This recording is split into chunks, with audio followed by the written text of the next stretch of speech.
오늘 여러분들과 함께 나눌 주제는 번아웃입니다. 번아웃과 압박감을 겪고 있는 사람들을 위한 상담이라는 제목인데, 사실 작년에도 드림 플러스 때 이 주제를 했는데 저와 함께 드림 플러스 주제를 잡는 우리 봉사하시는 분들이 목사님, 번아웃은 매년 잡아야 돼요 이런 얘기를 하시는 거예요. 그러면서 하시는 말씀이 우리도 번아웃 왔어요 막 이런 얘기를 하시는 거예요. 드림 플러스 때문에 번아웃이 왔는지 아니면 다른 이유 때문인지. 여러분 요즘에 잘 지내세요? 근데 이 번아웃이 현대인들만 겪는 문제라고 생각해서는 안 됩니다. 번아웃은 과거의 사람들도 우리처럼 겪었던 삶의 어려움이었습니다. 번아웃이라는 말이 어디서 왔는지 여러분 혹시 아세요? 저도 이번에 여러분들과 같이 이야기를 나누면서 조사하면서 처음 알게 됐는데, 의외로 우리가 보기에 복잡한 세상과 단절된 고요하고 아늑한 삶을 살았던 곳에서 이 번아웃이라는 단어가 유래됐어요. 중세 수도사들이 살던 곳에서 아케디아라는 단어가 번아웃의 유래래요. 이 아케디아라는 단어는 무슨 뜻이냐면 돌보지 않았다라는 상태, 또는 영적인 나태함, 그리고 영혼의 에너지가 완전히 고갈된 상태. 이 단어가 번아웃이라는 말의 유래다라고 번아웃을 연구하는 사람들 중에 적지 않은 이들이 이야기를 합니다. 또 중세 수도사들만 번아웃을 겪은 게 아니었어요. 여러분들이 너무나도 사랑하는 화가 중에 한 사람, 빈센트 반 고흐. 이 사람 예술에 대한 열정 진심이었잖아요.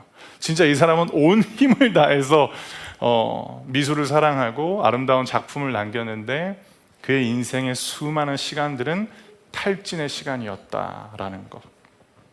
그렇기 때문에 우리는 이 번아웃을 어떻게 이해할 수 있냐면, 과도한 노력을 기울였던 사람들과 심리적인 압박을 느꼈던 모든 시대, 모든 사람들에게 찾아오는 우리 마음의 몸살 같은 것이 바로 번아웃이다라고 이해할 수 있겠습니다. 그럼 번아웃의 정의는 무엇일까요? 번아웃이란 주로 나에게 주어진 일에 대한 스트레스, 또 부담으로 인한 신체적, 정신적 탈진 상태를 말하는 것입니다.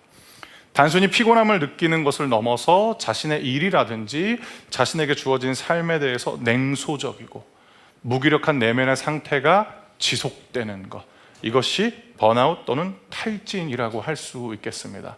한 번 더 여러분께 질문 드려볼게요. 마음속으로 답변해 주시겠어요? 여러분 요즘 어떠세요? 그리고 오늘은 어떤 하루를 보내셨습니까? 여러분은 요즘 여러분에게 주어진 일에 대해서 어떤 마음을 가지고 임하고 계십니까? 기쁨과 보람을 느끼세요? 아니면 처음 가졌던 마음과는 다르게 마지못해 하고 계신 날이 더 많으십니까? 당장이라도 도망가고 싶은데 차마 도망갈 수 없어서 여러분들에게 주어진 일들을 해내야 되는데 그냥 버티고만 계십니까? 번아웃을 겪을 때 사람들이 흔히 생각하는 것을 통해서 우리는 번아웃의 원인에 대해서도 살펴볼 수 있는데요. 제가 여러분들에게 세 가지 원인에 대해서 말씀드릴 텐데, 이 원인을 알면 우리가 곧바로 실천할 수 있는 나름의 솔루션도 찾기 때문에 먼저 세 가지에 대해서 여러분들에게 말씀드려볼게요. 첫 번째로, 번아웃을 느끼는 사람들은 어떤 생각을 하게 되느냐? 이 번아웃의 원인이 나의 무능함이나 부족함 때문이다 라고 생각을 합니다. 예를 들어 이런 거예요. 내가 일을 좀 더 잘했으면 나에게 번아웃이 찾아오지 않았을 텐데, 내가 시간을 좀 더 잘 관리했더라면 원하는 목표도 달성하고 나를 돌보는 시간도 잘 분리했을 텐데. 물론 어떤 경우에는 이러한 자기 반성이 필요하죠. 왜냐하면 실제로 우리는 시간을 효율적으로 사용하지 못할 때도 적지 않기 때문입니다. 여러분 쇼츠 많이 보세요? 저 한동안 잘 끊었는데 오늘도 아침에 5시 15분에 빨리 눈 떴는데, 부끄럽지만 5시 45분까지 쇼츠 봤어요. 얼마나 후회가 됐든지. 전혀 유익하지 않은 쇼츠. 그리고 제가 보기엔 이래 보여도 은근 착하거든요. 모든 영상에 전 좋아요를 누르거든요. 고생했을 거 아니에요, 그거 만드느라고. 45분 동안 더블 클릭 해내가면서 쓱쓱 올리는데 얼마나 자괴감이 드는지.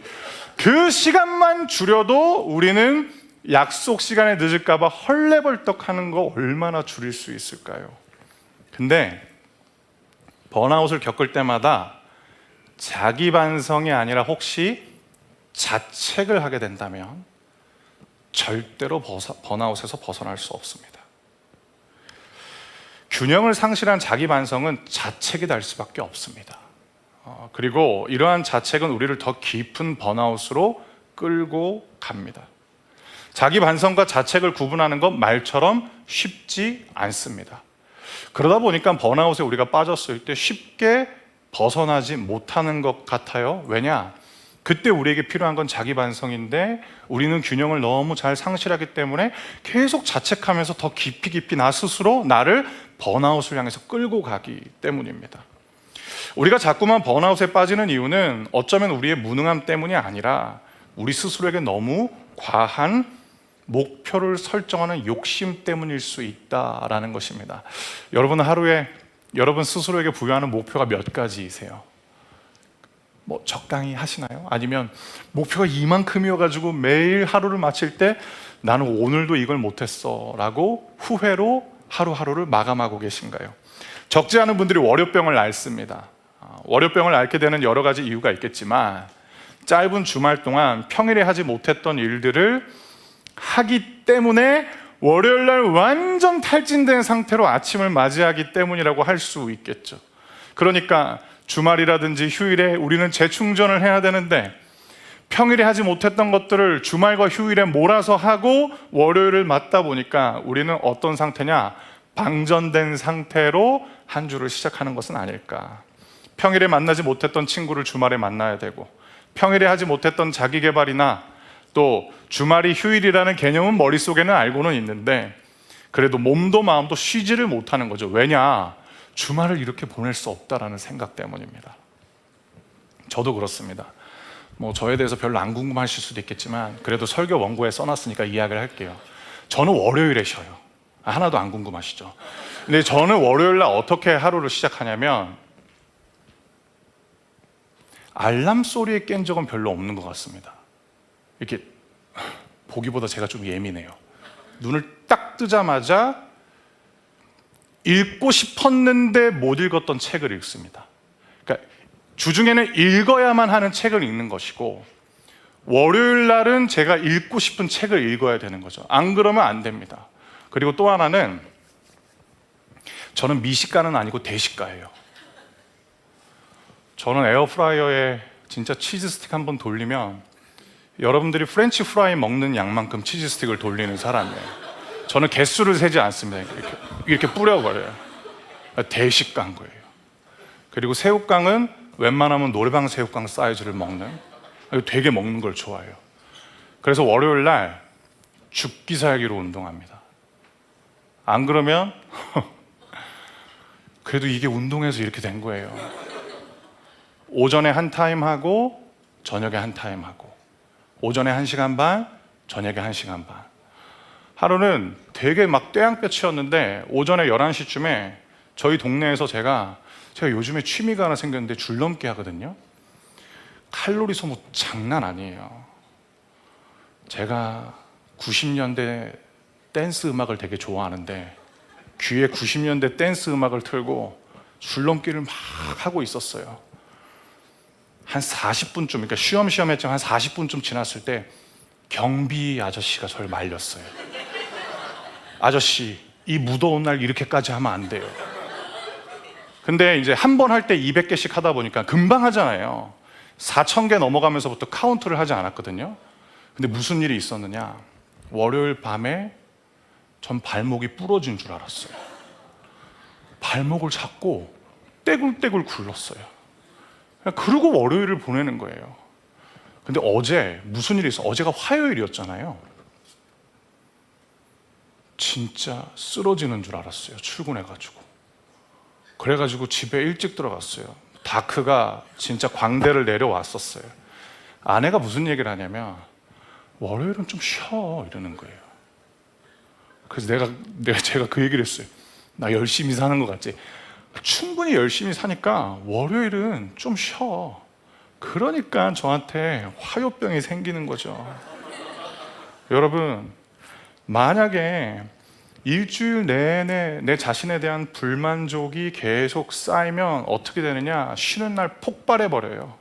그리고 우리를 더 가혹하게 몰아세우는 거죠. 그래서 쉬는 날 우리는 번아웃을 향해서 두 팔 벌려서 환영하는 거죠. 나를 잡아잡소. 그런데 여러분, 여러분에게 너무 엄격하게 대하면 안 돼요.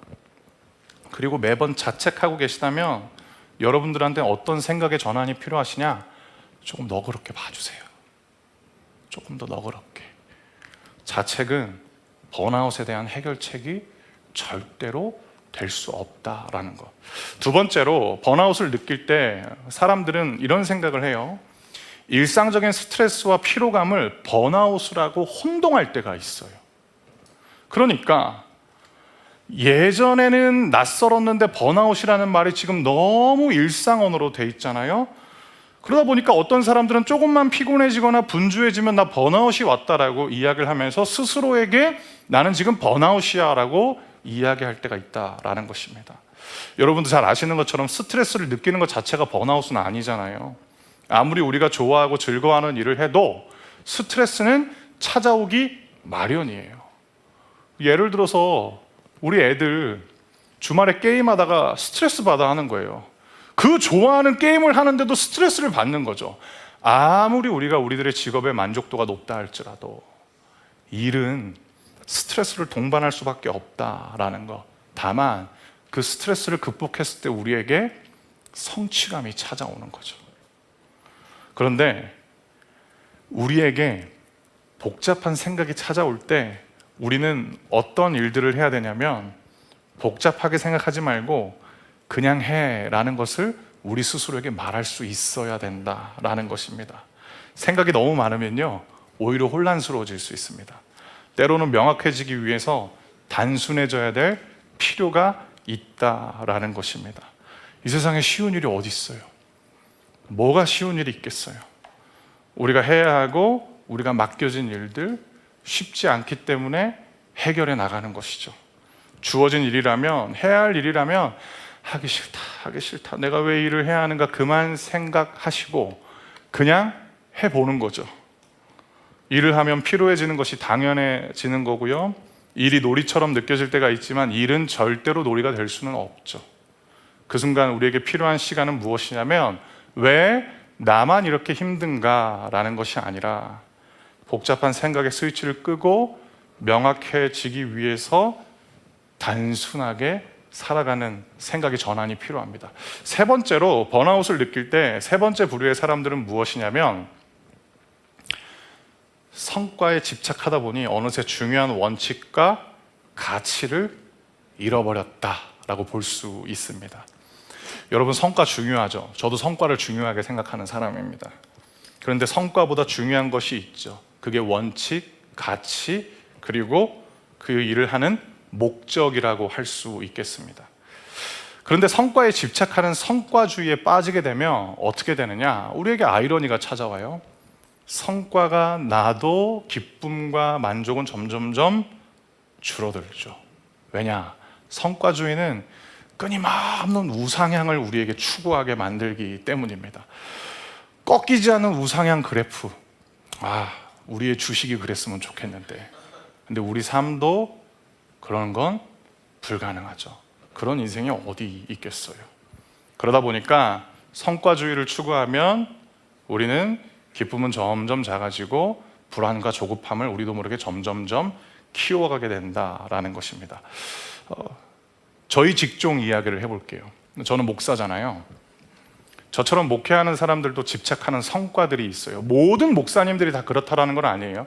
네, 저의 이야기를 좀 해볼게요. 저를 포함한 적지 않은 목회자들은 교회가 양적으로 질적으로 성장하는 것을 굉장히 중요한 성과로 삼습니다. 부끄럽지만 저도 그런 편입니다. 근데 이 일이 중요한 일이에요. 나쁜 일은 아닙니다. 그리고 교회가 건강히 세워지기 위해서 필요한 과정 중에 하나입니다. 하지만 교회의 존재 이유와 목적은 교회가 성장하는 데 있는 것은 아닙니다. 성경 어디에도 교회는 커지기 위해서 존재하는 곳이라고 가르치지 않았어요. 그럼 교회는 왜 존재해야 되는가? 이 세상에 오신 하나님의 아들이신 예수를 전하고 예수의 가르침대로 사람들이 세상 속에서 살아갈 수 있도록 가르치고 권면하고 훈련하는 곳이어야 되기 때문에 교회는 존재합니다. 그런데 성과주의에 빠지면 어떻게 되느냐? 이러한 중요한 가치가 숫자 앞에서 다 덮여버리는 거죠. 드림 플러스 예배도 마찬가지입니다. 우리 예배가 소중한 이유 중에 하나는 무엇이냐면, 물론 모든 예배가 다 소중하지만 예수님을 알지 못하는 분들, 교회가 낯선 분들, 여러 이유로 인하여서 오랫동안 교회를 떠났던 분들에게 그분들이 이해하기 쉬운 언어로 복음을 전하고 그분들이 다시 교회로 올 수 있도록 안내하기 위한 예배이거든요. 그게 이 드림 플러스 예배의 존재 이유와 목적인데, 저한테 어떤 마음이 있냐면, 오늘도 되게 감사하게 많은 분들이 와주셨는데 이 예배당이 220석 정도 돼요. 근데 저는 매주 100분이 와주셨으면 좋겠어요. 여러분, 손님 없는 식당 가면 여러분은 어떠세요? 불안하지 않으세요? 나가버리고 싶지 않아요? 저만 그런가? 제가 이 설교를 하면서 제 성격이 이상하다는 게 자꾸 드러나서 저는 손님 없는 식당 잘 안 가요. 근데 교회 처음 오신 분들이 여기가 너무 휑하면 맛없는 식당처럼 느껴질까 봐 너무 두려운 거예요. 그런데 너무 감사하게도 저는 하나님이 우리 드림 플러스 예배에 주신 소중한 선물이라고 생각하는데, 거의 단 한 주도 빠지지 않고 교회가 처음이다라고 말씀하시는 분들, 또는 누군가의 초대를 통하여서 이곳에 오시면, 심지어 쇼폼 영상 보고 오셨다라는 분들도 계세요. 얼마나 감사해요. 그런 한두 분이 오시는 것만으로도 이 예배의 존재 이유와 목적이 달성되는 거잖아요. 그런데 지난주보다 적게 온 날은 퇴근길에 힘들어요. 이게 저의 연약함인 거예요. 우리 유튜브 채널 제법 빠른 시간에 성장하고 있어요. 오늘 별의별 얘기를 다 하네. 우리는 자극적인 컨텐츠를 다루지 않아요. 근데 어느새 구독자 1,400명이 넘었어요. 그리고 우리가 쇼폼을 올리잖아요. 그 당일날 구독자는 1,400명인데 1,800회 막 2,000회 이렇게 돼요. 그거 더 놀라운 거, 제가 친척분들 결혼식을 한번 갔었는데 예수님 안 믿는 제 친척이 저한테 유튜브에서 저를 봤다라는 거예요. 그러면 우리 드림 플러스의 목적이 지금 실현되고 있는 거잖아요. 예수님 안 믿는 사람들의 알고리즘에 이게 지금 뜨는 거잖아요. 그런데 적게 오시는 날은 다 저 때문인 것 같다라는 거죠. 내가 잘 못해서, 내가 부족해서. 이게 성과주의에 빠지면 기쁨은 점점 사라지고 감사도 점점 사라지게 되는 거죠. 저만의 일이 아니라 우리 모두가 겪고 있는 현실인 거죠. 사랑하는 여러분, 성과를 무시할 수는 없죠. 근데 성과보다 중요한 것이 있다라는 거, 가치와 이유와 목적, 그것을 기억하실 때 요동치는 성과 앞에서 여러분들의 마음을 지킬 수 있는 아주 견고한 중심줄을 여러분은 선물로 받게 되실 것입니다. 지금까지 번아웃은 무엇이고 우리가 할 수 있는 일들에 대해서 말씀을 드렸다면, 이제 번아웃을 치유하시는 하나님에 대한 이야기를 말씀드리고 오늘 설교를 정리해 보도록 하겠습니다. 하나님께 번아웃을 치료받은 한 사람의 이야기인데, 그 사람의 이름은 엘리야였습니다.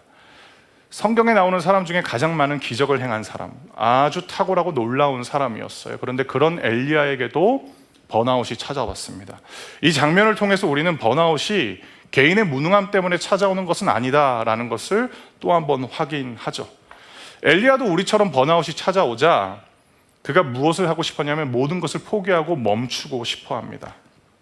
그런데 엘리야는 모든 것을 포기하고 멈추고 싶을 때 그 말을 자기 자신에게도 안 했고 다른 사람에게도 하지 않았고 하나님한테 털어놓습니다. 여기서부터 하나님의 치유가 일어나게 되는데, 열왕기상 19장 4절 말씀인데요.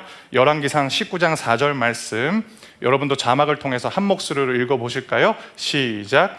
엘리야는 하루 종일 광야로 걸어 들어갔습니다. 그러다가 한 로뎀나무 밑에 앉아서 하나님께 죽여달라고 기도했습니다.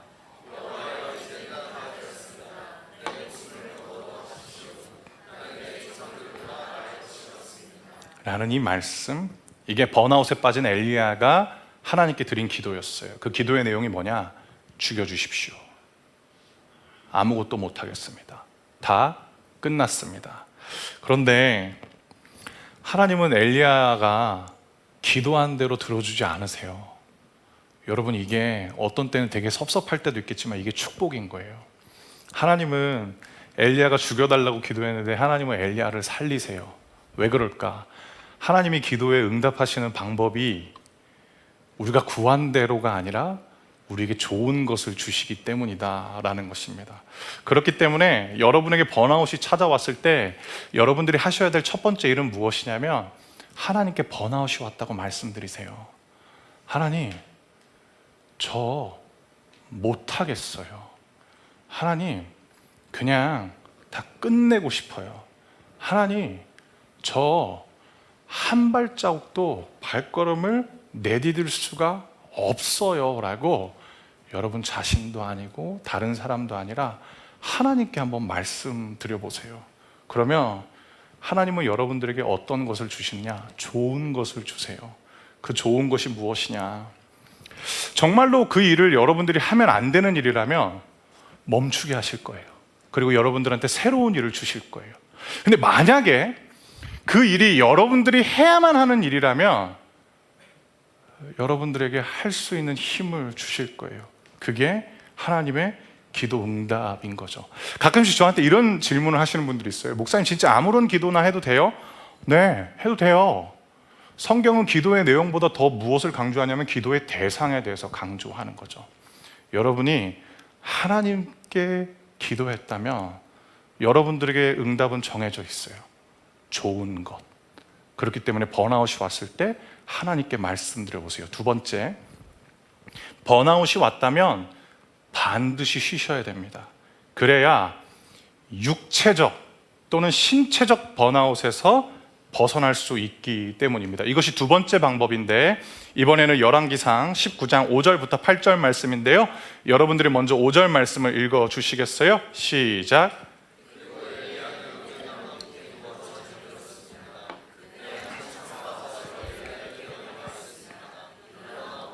엘리야가 보니 뜨거운 돌 위에 놓인 구운 과자 하나와 물 한 병이 그의 머리맡에 있었습니다. 그는 먹고 마신 다음에 다시 자리에 누웠습니다. 7절, 여호와의 천사가 그에게 두 번째로 나타났습니다.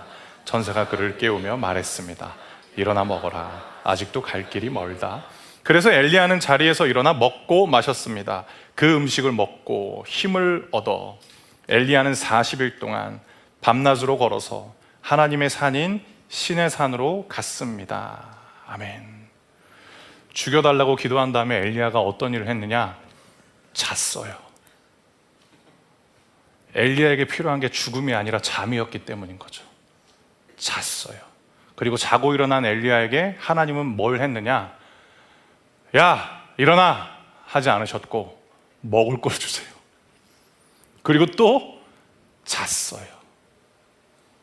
그리고 일어나니까 또 먹을 걸 주세요. 근데 여러분 안심하세요. 하나님은 놀고 먹게만 하지 않으세요. 새 힘을 주시고 웬걸 40일 동안 걸었네요. 근데 억지로 걸었지 않았어요. 번아웃에 탈출하고 40일 동안 걸을 수 있는 힘이 엘리야에게 주어졌다라는 것입니다. 여러분, 성경은 일도 쉼도 하나님이 우리에게 주신 것이라고 가르칩니다. 하나님은 일을 통해 만족과 기쁨을 주시고요, 휴식을 통해는 무엇을 주시느냐? 여러분 마음에 꼭 새겨주세요. 새 힘을 주십니다. 그렇기 때문에 엘리야도 휴식을 통해서 40일 동안 걸어갈 수 있는 새 힘을 얻었습니다. 이 장면은 우리에게 엘리야가 휴식을 통하여서 육체적 번아웃을 극복했다는 것을 보여주는데, 여러분 번아웃이 왔다면 반드시 쉬셔야 됩니다. 쉬어야만 육체적 번아웃에 벗어날 수 있습니다. 가끔씩 이런 말 하시는 분들이 계세요. 주로 목사님들인데 일하는 거 엄청 좋아하는 분들. 목사님들 중에 일 중독자들 되게 많아요. 안타깝게도 저도 그 중에 한 명이고. 잠은 천국 가서 자는 거야 라고 하는 목사님들이 있어요. 그럼 저는 그분들한테 꼭 그 얘기를 드려요. 그러다가 예정보다 천국에 빨리 갈 수 있다라는 말씀을 드려요. 그리고 그렇게 해서 천국 갔을 때 예수님이 너 잘했다라고 하기보다는 제가 상상할 땐 이래요. 예수님이 야, 너 왜 이렇게 빨리 왔어? 저는 어떤 스타일이냐면 어제 우리 목사님들이랑 이제 점심 먹으려고 식당에서 줄을 섰는데 어떤 목사님이 좀 안타까운 이렇게 큰 죄를 저지르셨다라는 거예요. 그래서 되게 안타깝게 막 이야기를 하는 거예요. 저는 어떤 스타일이냐면 그래서 목사들은 한가하면 안 돼. 제가 그랬어요. 그 줄 서면서 한가하면 죄 짓잖아. 바쁘고 열심히 살아야지. 그게 원래 제 스타일이었어요. 그런데 여러분, 잘 쉬지 않으면 원숙해지기 힘들고 오히려 상하기 쉽다라는 거 여러분들도 너무 잘 아시죠? 번아웃이 왔을 때 육체적 번아웃을 끝내는 방법은 딱 하나밖에 없습니다. 쉼입니다. 쉼을 통해서 하나님이 주시는 새 힘을 공급받으시길 바랍니다. 마지막 세 번째, 번아웃을 고쳐주시는 하나님의 마지막 세 번째 방법은 무엇이냐면 하나님은 하나님과의 만남을 통해 영혼의 번아웃을 끝내신다라는 것입니다. 열왕기상 19장 11절부터 12절 말씀인데 이 말씀도 한 절씩 읽어볼게요. 제가 먼저 11절 말씀을 읽을게요. 여호와께서 엘리야에게 말씀하셨습니다. 가거라, 산 위에서 내 앞에 서 있어라. 내가 내 앞으로 지나가겠다. 그러더니 매우 센 바람이 불어와 여호와 앞에서 산을 가르고 큰 바위를 쪼갰습니다. 그러나 여호와께서는 그 바람 속에 계시지 않았습니다. 바람이 불고 난 뒤에 지진이 일어났습니다. 그러나 그 지진 속에도 여호와께서는 계시지 않았습니다. 12절, 지진이 일어난 뒤에 또 불이 났지만 그 불 속에도 여호와께서는 계시지 않았습니다. 불이 난 뒤에는 조용하고 부드러운 목소리가 들렸습니다. 아멘.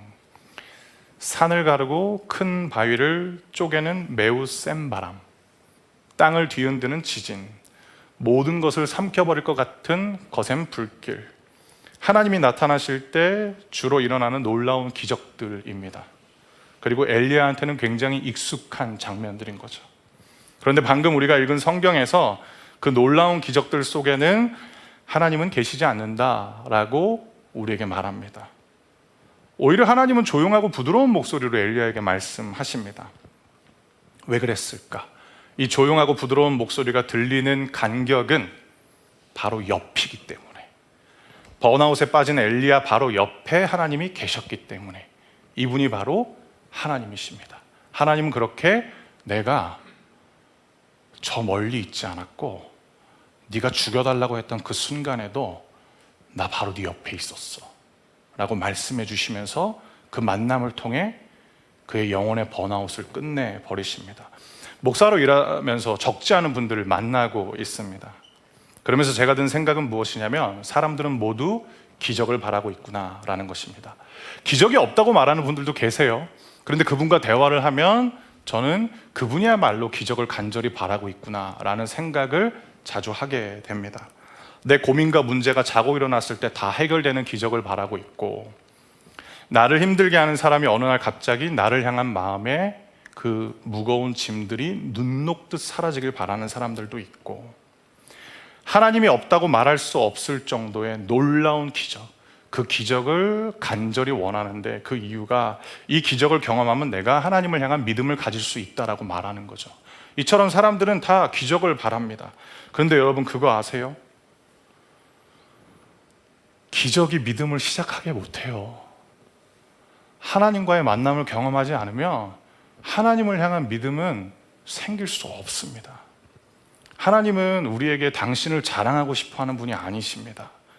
우리와 사랑하고 사랑받는 관계가 되길 원하시는 분입니다. 그래서 하나님은 만남을 통해 믿음도 시작하게 하시고 우리 영혼의 번아웃도 고쳐주십니다. 여러분, 하나님 멀리 계시지 않습니다. 바로 지금 여러분 곁에 계십니다. 이 예배는 어떤 곳이냐? 엘리야가 다시 힘을 얻고 40일 동안 걸어서 도착한 하나님의 산과 같은 곳입니다. 하나님이 지금 여러분들에게 조용하고 부드러운 목소리로 말씀하고 계시는 거죠. 나 저 멀리 있지 않고 너 바로 옆에 있어. 그 만남을 통하여서 하나님이 여러분의 번아웃을 끝내시기 위해서 여러분들을 초대하셨습니다. 하나님이 여러분들의 탈진을 끝내시고 다시 여러분들에게 새 힘을 주실 것입니다. 이 축복이 여러분들에게 남은 2026년 계속해서 지속되길 예수님의 이름으로 축복합니다.